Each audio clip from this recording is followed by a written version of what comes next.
하나님 말씀 마태복음 15장 21절에서 마태복음 15장입니다. 21절에서 28절 말씀입니다.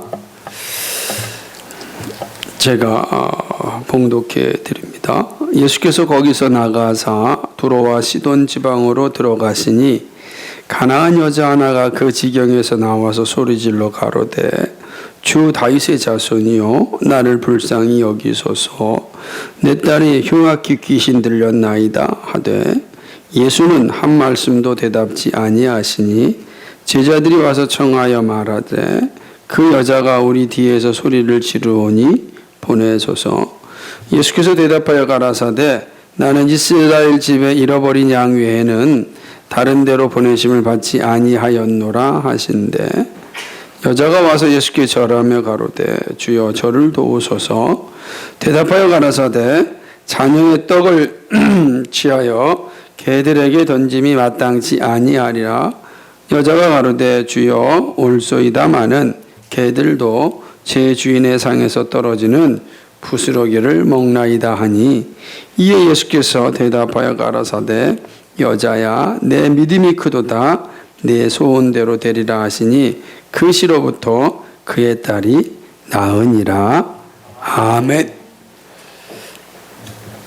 요즘 사람들 보면 버킷리스트라는 것을 작성한다고 합니다. 이거는 내가 살아있을 때 해보고 싶은 목록입니다. 다른 말로 하면은 소원 카드라 이렇게 말할 수가 있습니다. 그래서 여러분들도 소원 카드가 있죠? 어떤 소원 카드가 있습니까? 제가 어릴 적에 저의 소원이 뭐냐 그러면 하도 많아가지고 축구 선수가 되고 싶습니다. 그래서 또 영화 배우도 되고 싶고 목사도 되고 싶고 또 선교사도 되고 싶고 거기 또 작가도 되고 싶다. 특별히 시인이 되고 싶다. 이런 기억이 납니다. 이게 뭔가 안 맞잖아요, 그죠? 할 건 다 하고 싶은 거 많은데, 제가 옛날에 쓴 글 일기장에 보면 이런 것들도 있어요. 이걸 하고 싶다 이렇게. 뭐 아직 소원은 진행 중이지만 뭐 된 것도 있고 또 안 된 것도 있고 앞으로 또 될 수 있는 것도 있을 겁니다. 과연 어떤 게 될까? 축구 선수는 이제 어려울 것 같아요, 그죠? 조기 축구 해나한테 가서 열심히 하면 될 것 같고 가끔 생각해 봅니다. 이게 소원을 두고서 산다는 게 참 삶에 있어서 활력소가 되는구나 하는 생각을 합니다. 그것이 다 이루어지면 더할 나위가 없지만 그렇지 않는다 할지라도 뭔가 삶에 대한 꿈이 있다라는 건 참 좋은 것입니다. 그러나 이렇게 개인적인 어떤 소망을 또 이야기할 수도 있지만 반면에 그러지 않는 거 있죠. 오늘 가나안 여인처럼 자기 딸의 아픈 것이 좀 낫게 해주십시오라는 간절한 소원이잖아요. 딸의 아픔, 병에서 좀 귀신 들림에서 좀 낫게 해주십시오. 그게 제 소원입니다. 라고 하는 그런 소원들도 우리에게는 다 있으리라 생각을 합니다. 아마 여러분들도 비슷한 이런 모습들이 가지고 있으리라 생각을 하는데 하나님께서 여러분의 소원에 응답해 주시기를 소망합니다. 예수님은 한 여인의 소원을 들어주셨습니다. 그것도 이스라엘 여인이 아니라 수로보니게 여인, 가나안 이방 여인의 소원을 들어주셨습니다. 마가복음 7장을 보게 되면 같은 내용이 있는데 수로보니게 여인이라고 기록되거든요. 그러니까 수로보니게 여인은 페니키아, 그러니까 지금의 레바논 지역을 얘기하는 겁니다. 레바논 지역의 여인이니까 한참 이방인이죠. 유대인인 아니었던 것입니다. 근데 이 여인의 소원을 예수님께서 들어주십니다. 내 소원대로 되리라. 엄청난 선물을 주십니다. 이게 유대인도 아니에요. 이방인 여인의 이 소원에 대하여서 예수님께서 내 소원대로 될 것이다 이렇게 말씀하셨습니다. 그리고 놀랍게도 그 직시로 우리 말씀 보면은 28절 보면은 그 딸이 낳는 역사가 일어나는 것을 보게 됩니다. 하고 싶고 얻고 싶은 것을 하지 못하고 얻지 못하면 정말 마음이 되게 불편합니다. 속이 상하잖아요. 하고 싶은데 얻지 못하였을 때는 그 마음이 막게 속상하죠. 그런데 정말 하고 싶은 것을 얻었을 때는 그 기쁨이야 이루 말할 수 없습니다. 그때 우리가 종종 하는 표현이 뭡니까? 하늘을 나는 기쁨이다 이렇게 표현하잖아요. 하늘을 둥둥 떠다니는 기쁨이다 이렇게 이야기하는 겁니다. 지금 예수님 앞에 있는 이 여인의 심정이 그러합니다. 도대체 어떠한 일이 일어났었는지 좀 더 자세히 본문을 살펴보겠습니다. 예수님은 제자들에게 입으로 들어가는 것이 더러운 것이 아니라 입에서 나오는 것이 더럽다 이렇게 말씀하셨습니다. 그리고 그 말씀의 뜻이 무엇인지 제자들에게 잘 풀어서 해명하여 주셨습니다. 그 후에 예수님은 유대를 떠납니다. 갈릴리를 떠나서 멀리 있는 레바논 지역, 다시 두로와 시돈으로라는 이방 지역으로 가게 되는 것이죠.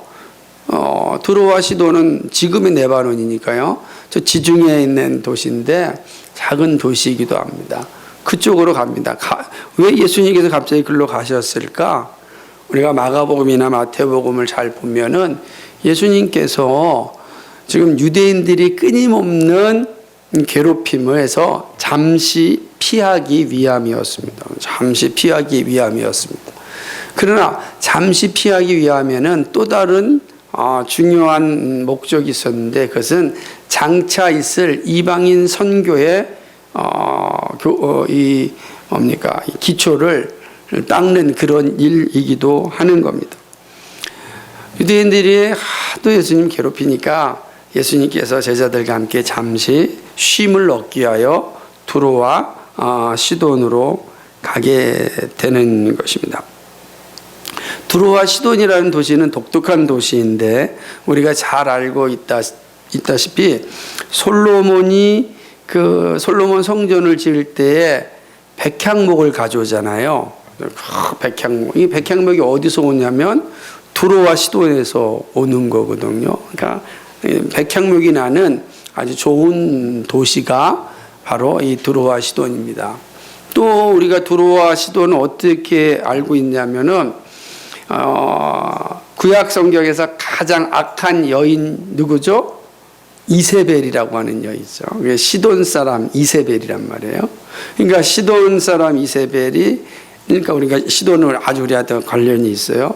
거기는 아스다롯이라고 하는 우상을 섬기는 그런 아주 항구 도시인 것입니다. 이 두로와 시돈은 그러한 모습을 가지고 있는 것입니다. 근데 예수님이 갔다가 온 이후에 교회사 가운데도 이 두로와 시돈은 중요한 역할을 해요. 어떤 역할을 하냐면 사도 바울이 복음을 전할 때 안디옥으로 가는 복음을 전할 때 그 거점이 어디냐면 이 두로와 시돈을 거쳐서 가야 돼요. 그러니까 두로와 시돈을 거쳐서 이제 터키로 해가지고서 로마까지 가는 거예요. 그러니까 중요한 도시가 되는 거죠. 또 이 도시는 교회사 가운데 참 중요한데 오늘 오후에 이제 공부할 때 나올 텐데 십자군들이 예루살렘을 첫 공격할 때에 반드시 들어왔던 도시가 두로와 시돈입니다. 여길 거쳐서 이 예루살렘 들어옵니다. 그래서 지금도 두로와 시돈에는 십자군 전쟁 때 지어졌던 성벽들이 여전히 남아 있습니다. 그것이 일종의 관광지가 되어져 있는 것을 보게 됩니다. 지금은 뭐 전쟁 중이라 갈 수가 없지만 두로와 시돈은 이러한 어떤 성경적인 역사도 있고 또 교회사적인 역사도 있는 그런 지역입니다. 예수님이 그 지역을 가신 거예요. 그 지역을 통과하시는 겁니다. 쉬러 가셨는데 쉴 수가 없었습니다. 한 여인이 예수님과 제자들 뒤에서 큰 소리로 외칩니다. 주 다윗의 자손이여 저를 불쌍히 여겨달라라고 하는 내용이었습니다. 이건 매우 이제 심각한 상황이 이제 벌어지고 있는데, 왜냐하면 성경 본문에 마태가 기록한 거 보니까 가나안 여인이라 기록되어 있거든요. 막 수로보니게 여인이다라고 하는 것은 당시로 좀 돌아가 보면 수로보니게 여인, 가나안 여인은 가장 천대받는 여인이었습니다. 되게 이제 심각한 인종적인 차별이 있었기 때문에 가까이 할 수가 없는, 가까이 오는 게 불편한 거예요. 오늘 우리처럼 지금 사회적 거리두기가 필요한 여인이 바로 이 가나안 여인이었다라고 할 수 있는 것입니다. 왜 그러냐면 당시는 이 수로보니게 사람들은 도덕적으로 가장 멸시를 받았던 사람들입니다. 그러니까 그런 사람들이 예수님께 온다? 불안한 거 아니겠어요? 우리 종종 그러잖아요. 누군가 문제가 있는 사람이 우리 가까이 오게 되면 괜히 마음이 꺼려지잖아요. 인간의 본성입니다. 그러니까 긴장할 수밖에 없는 그런 상황이었던 것입니다. 그런데 놀라운 것은 이 여인이 예수님을 알고 있었습니다. 유대인들이 쓰는 용어를 지금 이 여인이 사용하고 있는 겁니다. 그 뭐냐면 주 다윗의 자손이에요. 주라는 단어만 쓰면은 보통 쓰는 거니까 그건 다 이해할 수 있는 거예요. 근데 주 다윗의 자손이라 이렇게 고백을 하는 겁니다. 다시 말하면 이 가나안 여인이 지금 자기가 요청하고 있는 분이 누구인지 정확히 알고 있었던 것이죠. 주 다윗의 자손인 것입니다. 아마도 이 여인이 예수님에 대하여 이렇게 알고 있었던 것은 두로와 시돈 지역에 유대인들이 많이 거주하고 있었기 때문에 그들을 통하여서 이런 신앙을 갖게 된 것이라고 생각할 수 있습니다. 이 여인은 예수님을 향하여 주 다윗의 자손이여 나를 불쌍히 여기소서 내 딸이 흉악한 귀신에 걸렸습니다 라고 소리를 지릅니다. 엄마의 심정이죠. 내 딸이 지금 살려주십시오라고 하는 소리 아니겠습니까? 부모의 심정이 잘 나타나요. 부모의 마음이 이런 것이죠. 제가 엊그저께 보낸 요괴벳의 노래 한번 들어보셨습니까? 제가 CCM을 듣고 잘 안 우는데 제가 그 CCM을 보고서 눈물이 이렇게 나면서 야, 참 그 마음이 이해가 되는 거예요. 그렇죠? 정말 그 가사 내용이 너무너무나 감동적이었는데 이 여인의 마음이 그런 거예요. 내 딸이 지금 흉악한 귀신에 걸렸으니 고쳐달라는 겁니다.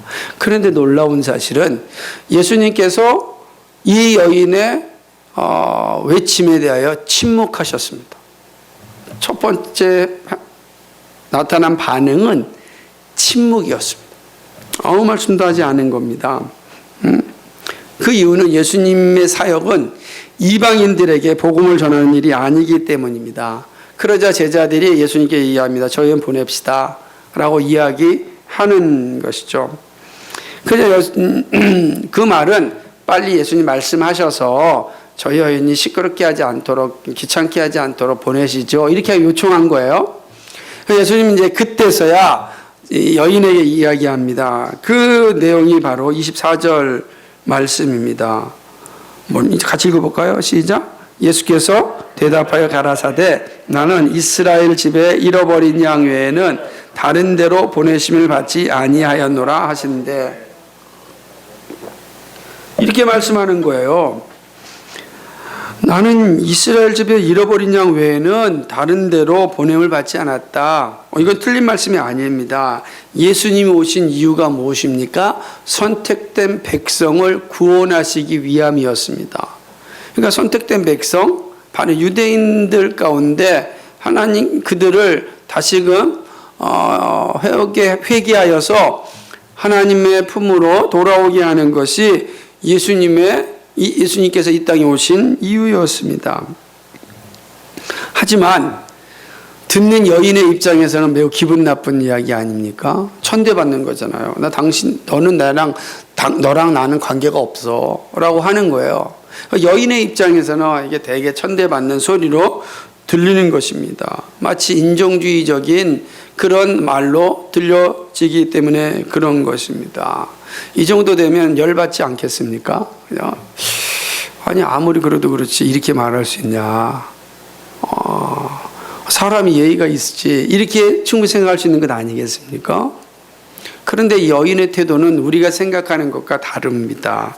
매우 확고하게 대답을 합니다. 25절에 보면 더 강력히 이야기합니다. 주여 저를 도우소서라고 이야기하는 겁니다. 이제는 예수님께 나와 절까지 합니다. 절까지 하면서 저를 도와주소서라고 간청하는 모습을 볼 수가 있습니다. 자, 이 정도 되면 예수님의 마음이 움직일 것 같은데 이제 예수님은 더 강력하게 말씀을 합니다. 26절입니다. 같이 읽습니다. 26절 읽겠습니다. 시작. 대답하여 가라사대 자녀의 떡을 취하여 개들에게 던짐이 마땅치 아니하니라. 아멘. 이거는 이제 더 심한 말입니다. 마치 인격 모독처럼 들리기 때문입니다. 당시에 쓰여지는 이 개들이라는 표현은 가장 모욕적인 용어 중에 하나였습니다. 물론 이 단어를 보게 되면 심한 건 아닙니다. 그러니까 원래 헬라어의 표현을 보게 되면 당시에 쓰는 용어 중에서도 순화된 표현이긴 해요. 예를 들면 우리는 개라고 표현했지만 이거보다 조금 순화된 게 뭐였습니까? 강아지죠. 퍼피 정도입니다. 강아지. 여기 강아지 정도의 표현이에요. 예수님이 순화하면서 얘기한 거예요. 내가 강아지를 얘기하는 거죠. 자녀의 떡을 취하여 강아지들에게 던짐이 마땅치 아니하다. 이렇게 이야기하시는 거죠. 이거 진짜 심각한 상태에 이른 겁니다. 그러니까 많이 여인 자신이 강아지 취급을 당하고 있는 겁니다. 나는 너랑 상대할 만한 존재가 아니다 라고 완전히 깎아내 버린 겁니다. 이 정도 되면 돌 던지고 돌아가야 되지 않겠습니까? 침 뱉고 돌아가야 되지 않겠습니까? 아마 일반적으로는 그럴 것 같아요. 근데 우리가 본문을 보면은 놀라운 사실이 나타납니다. 여인은 떠나지 않았습니다. 이유는요, 자신의 딸이 귀신 들림에서 고쳐주실 수 있는 분은 오직 예수님 한 분밖에 없음을 확신하였습니다. 그렇기 때문에 자신이 강아지 취급받는 것에 대해서 전혀 두려워하지 않았습니다. 비록 치욕적인 용어이고 모욕적인 말이라 할지라도 여인은 개의치 않고 오히려 더 낮은 자세로 예수님께 대답합니다. 27절입니다. 여자가 가로되 주여 올소이다마는 개들도 제 주인의 상에서 떨어지는 부스러기를 먹나이다. 이 이야기하는 겁니다. 이거 엄청난 대답입니다. 예수님의 말씀이 옳다고 고백합니다. 화가 날 수 있습니다. 분노할 수 있습니다. 너만 다냐? 이렇게 말할 수 있습니다. 종종 교회에서 상처받으면 이 교회만 교회냐? 라고 떠나기도 하거든요. 그런데 여인은 자신을 개로 낮아졌습니다. 이거는 더 이상 낮아질 데가 없는 거예요. 완전히 자신을 낮아지게 한 것입니다. 그러면서 개들도 주인의 상에서 떨어지는 부스러기를 먹는다라고 이야기합니다. 저는 주인의 상에 있는 음식 안 먹어도 됩니다. 거기서 떨어지는 음식 먹는 개라 해도 괜찮습니다. 라고 하는 것이죠. 여기서 주인은 누구를 말하는 걸까? 이게 유대인을 말할 수도 있고요. 또 예수님을 말할 수도 있습니다. 정확하게 이 주인이 누구를 드러내는지 명확하지는 않지만 둘 다 말할 수가 있는. 그러니까 그들의 상에서 떨어진 부스러기를 저 먹겠습니다. 라고 이야기하는 겁니다.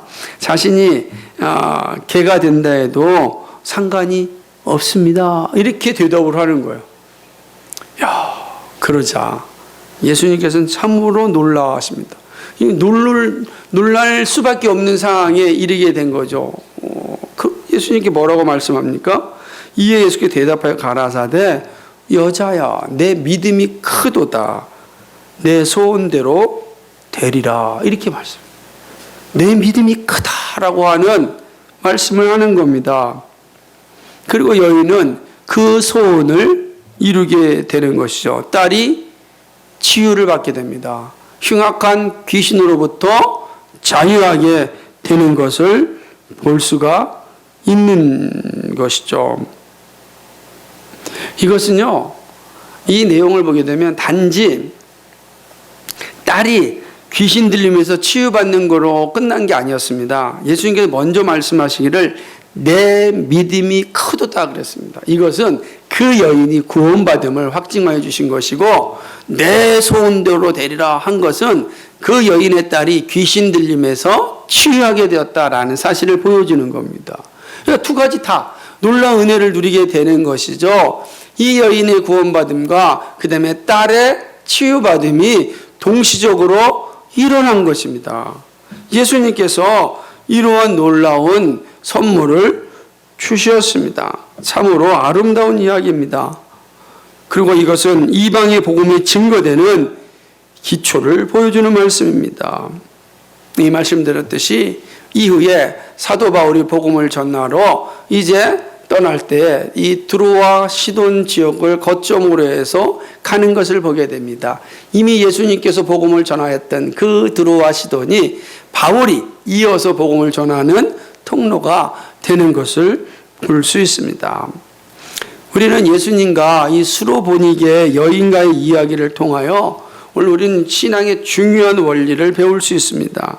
예수님은 이방 여인의 믿음을 기록함으로 우리들에게 복음의 영광이 무엇인지를 알려주고 있습니다. 오늘 우리는 그 사실을 좀 살펴보고자 합니다. 예수님께서 이 놀라운 사실, 드로아 시돈에서 만난 이름도 없는 여인, 수로보니게 여인이에요. 이름도 모르잖아요. 그냥 수로보니 여인, 우리식으로 얘기하면 이게 얘기하는 거예요. 뭐 고양시 여인, 주교동 여인 이렇게 되는 거예요. 그 여인의 모습을 통하여서 그 여인을 기록함으로써 오늘 우리들에게 매우 중요한 신앙의 원리를 가르쳐 주고 있습니다. 그 첫 번째는 믿음의 간구입니다. 예수님은 여인을 향하여 내 믿음이 크다고 하셨습니다. 엄청난 선언입니다. 믿음이 크다니까요. 믿음이 있다라고 표현한 것이 아니라 믿음이 크다라고 하는 것입니다. 그는 의도적인 표현입니다. 그 여인을 정말 칭찬하시고자 하시는 예수님의 마음이 분명하게 드러난 모습이죠. 너 정말 믿음이 크다. 동일하게 그러지 않습니까? 믿음이 있네. 그러면 믿음이 좋네. 믿음 정말 크네. 이거는 전혀 다른 뉘앙스의 표현입니다. 예수님께서 내 믿음이 크다라고 하시는 것이죠. 이렇게 말씀하시면 이 여인이 복음에 대하여 확실하게 알고 있다는 의미입니다. 그러기에 그의 간구는 응답밖에 조금도 부족함이 없습니다. 예수님께서 내 소원대로 되리라 하는 것은 결코 가벼운 답변이 아닙니다. 믿음이 없이는 아무것도 할 수 없다고 주님은 말씀하셨습니다. 겨자씨만한 믿음이 있으면 산을 옮긴다 그랬어요. 근데 예수님께서 이 여인을 향해 내 믿음이 크다 그랬어요. 겨자씨만한 믿음이 아니라 믿음이 큰 겁니다.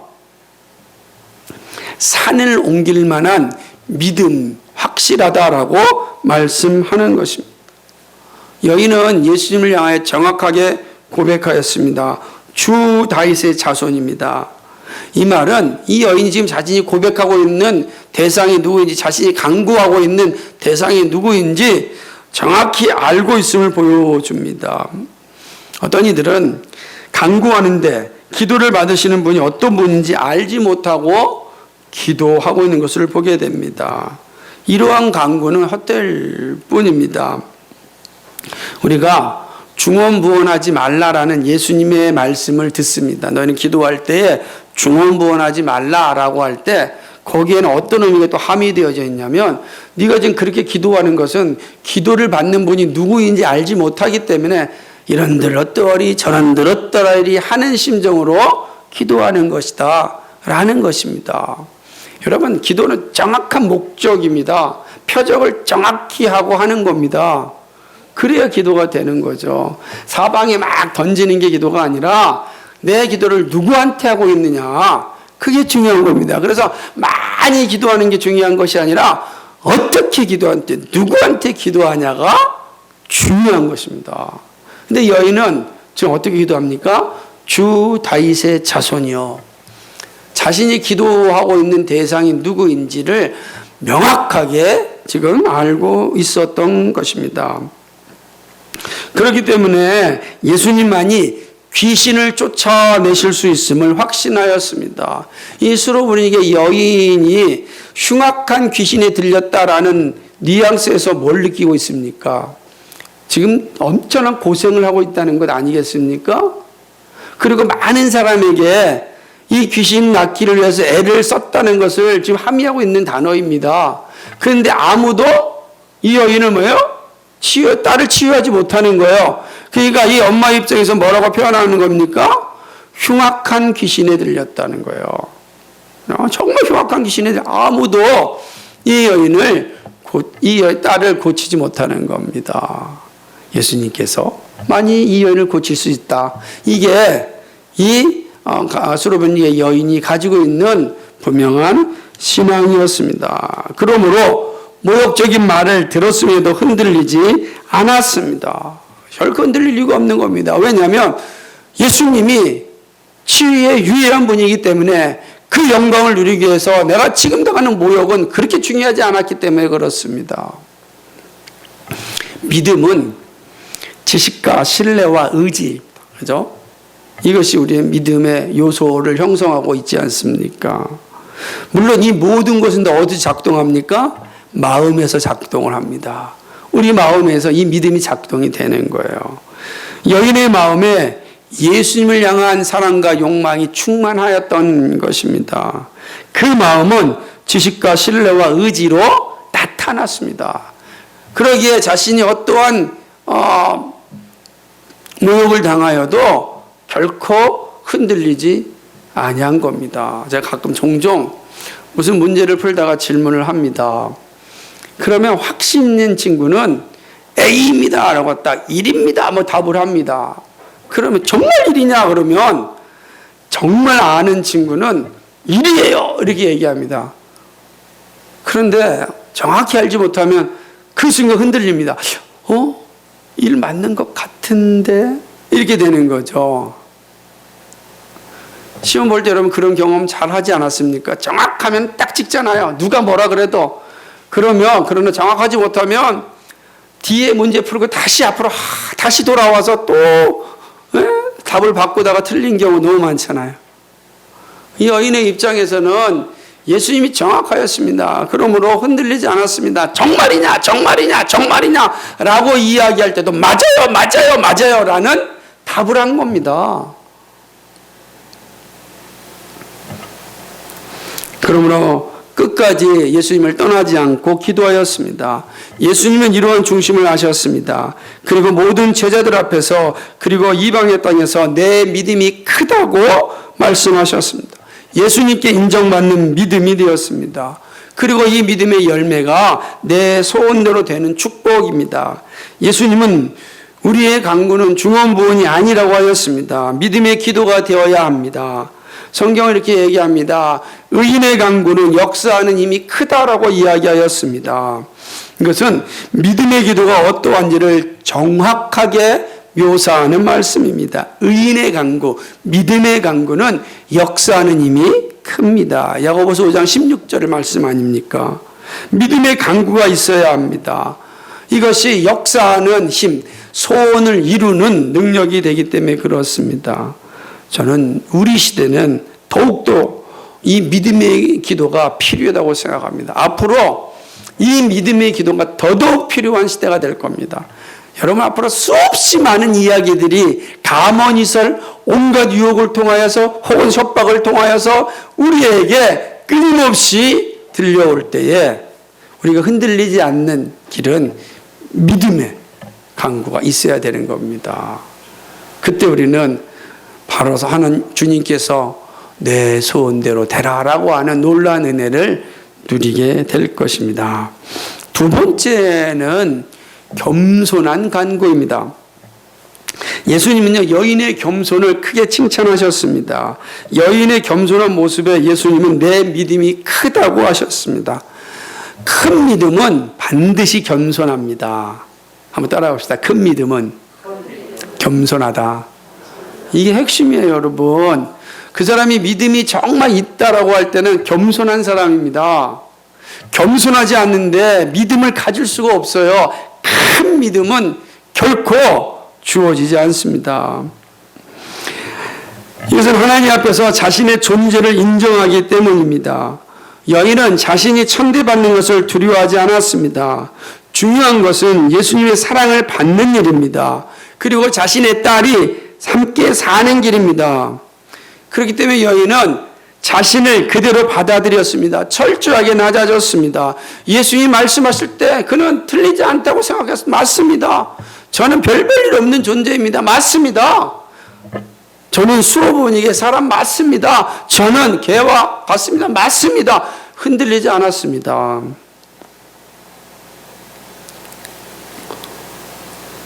철저하게 그 여인은 낮아진 것을 보게 됩니다.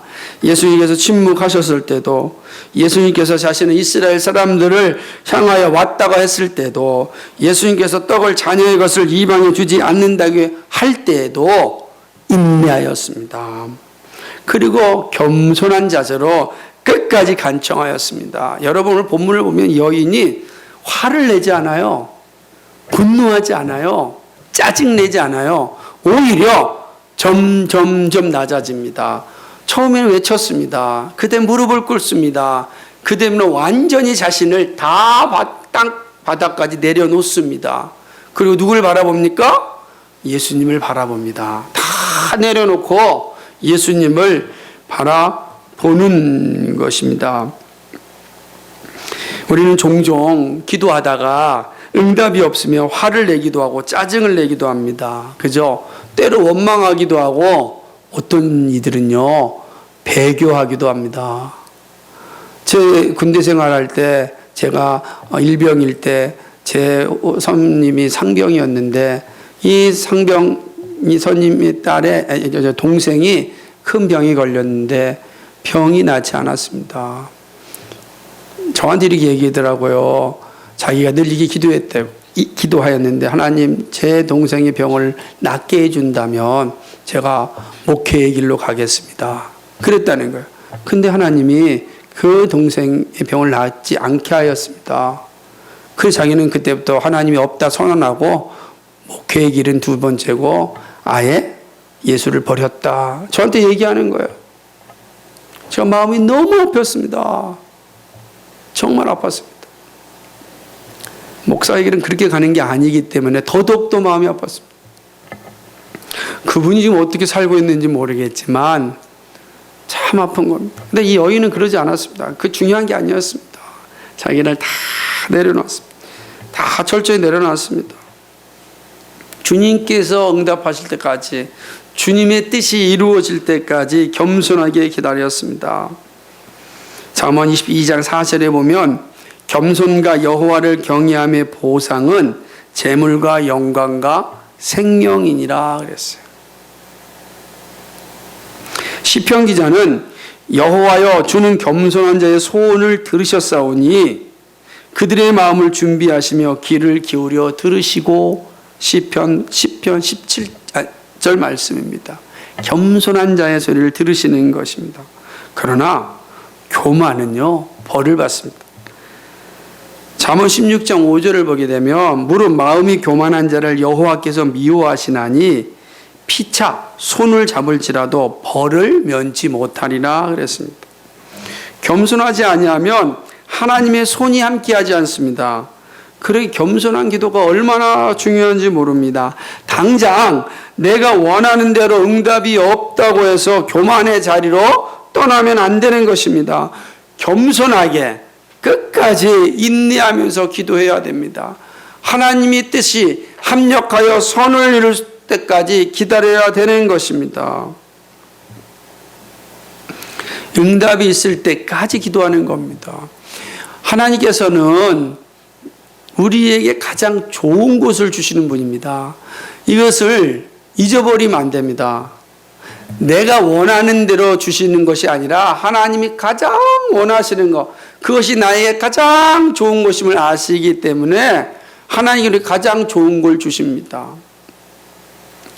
여러분, 그래서 우리는요, 겸손한 자세가 필요합니다.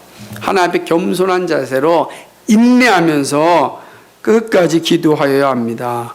이것이 주님이 원하시는 그런 성도의 자세입니다. 이 두 번째 내용입니다. 세 번째로는요, 구원의 은혜입니다. 오늘 예수님은 이 말씀을 통해서 구원의 은혜, 복음의 비밀이 무엇인지를 정확하게 알려주고 있습니다.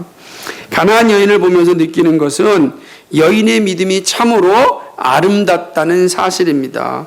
그것은 복음의 의미를 정확하게 알고 있기 때문입니다. 복음이란 무엇입니까?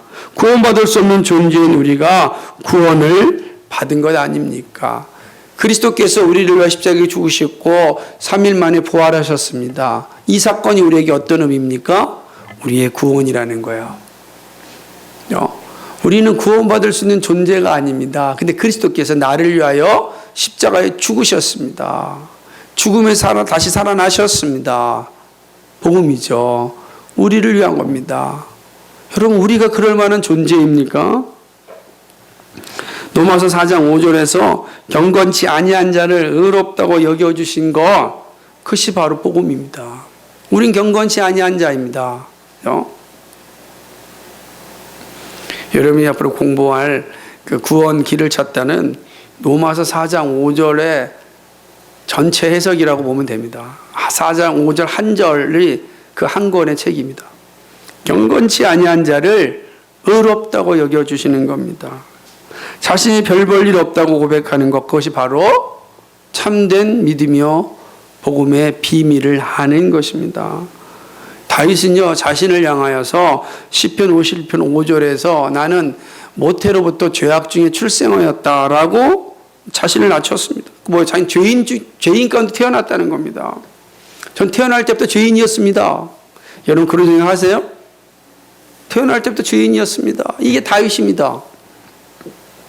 이사야는 자신이 소명을 받을 때에 이사야 6장 5절에 보면은 자신은 입술이 부정한 자라라고 고백합니다. 저는요, 입술이 부정한 자라 제 입으로 하나님의 말씀을 전할 자신이 없습니다 라고 이야기하였습니다. 바울은 디모데전서 1장 15절에서 자신을 향하여 말하기를 나는 죄인 중에 괴수라 이렇게 표현하였습니다. 여러분 놀랍지 않습니까? 복음의 비밀을 아는 자, 큰 믿음을 가진 자에게 이러한 공통된 모습이 있습니다. 그것은 다른 것이 아닙니다. 바로 겸손한 겁니다. 그렇죠? 자신 앞에 온전히 내려놓는 것입니다. 하나님의 은혜를 아는 거야. 하나님의 은혜가 아니라고 한다면, 하나님이 나를 구원해 주시지 않았다고 한다면 나는 결코 은혜의 자리에 올 수 없습니다. 내가 구원받은 것은 나의 의가 하나도 없습니다. 바로 하나님의 은혜입니다. 이게 고백이에요. 이 고백인 것이죠. 팀 켈러 목사님은 사람들이 예수님을 구주로 삼지 못하는 이유 두 가지가 있는데, 하나는 너무 교만하여 우월감에 빠져서 예수님의 직언을 받아들이지 않는다는 겁니다. 그렇죠? 설교의 직언을 받아들이지 못한다. 뭐야? 받아들이지 않는 거예요. 그렇죠? 예수님께서 죄인이라고 이야기하는 말을 듣기 싫은 거예요. 이 직언을. 교만한 사람의 특징입니다. 그러니까 예수를 믿지 못한다는 거예요. 또 하나의 이유가 있는데, 하나는 또 하나 있는 다른 것이 아니라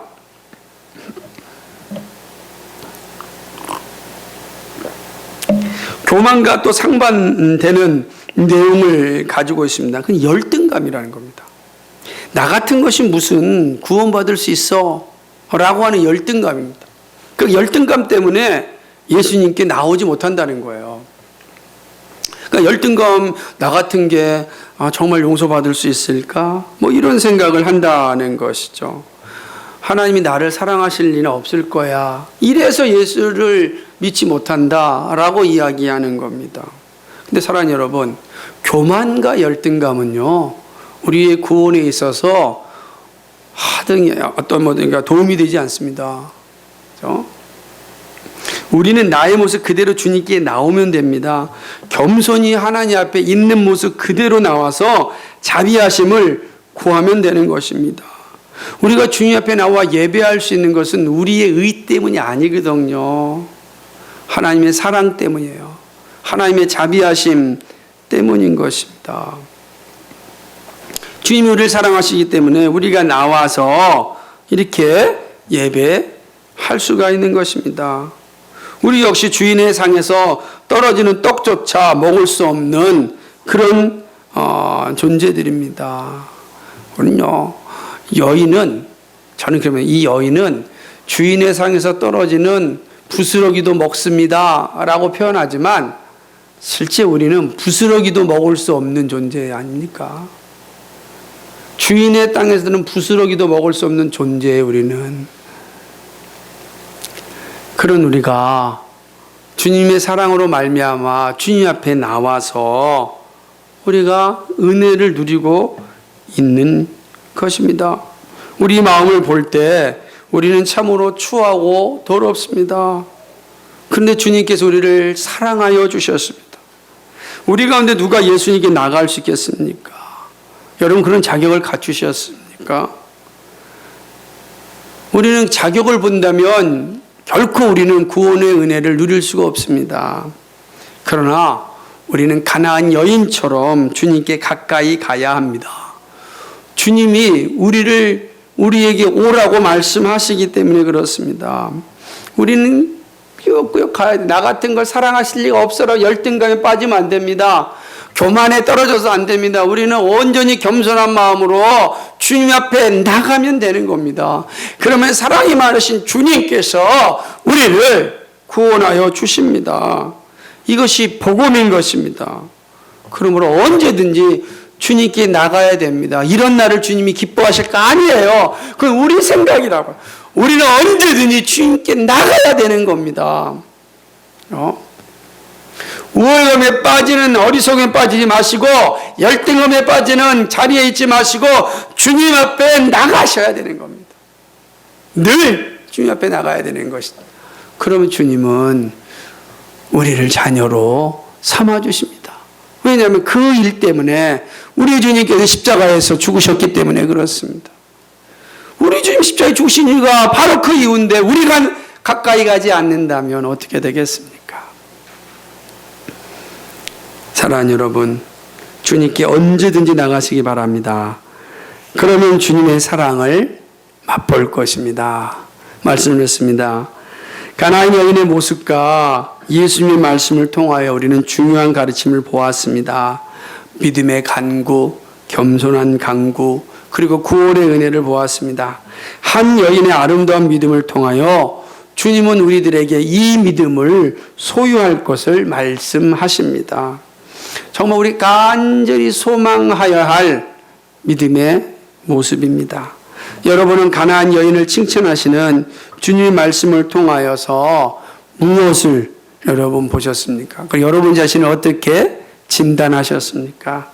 여러분에게는 믿음의 간구와 겸손한 간구가 얼마나 있으십니까?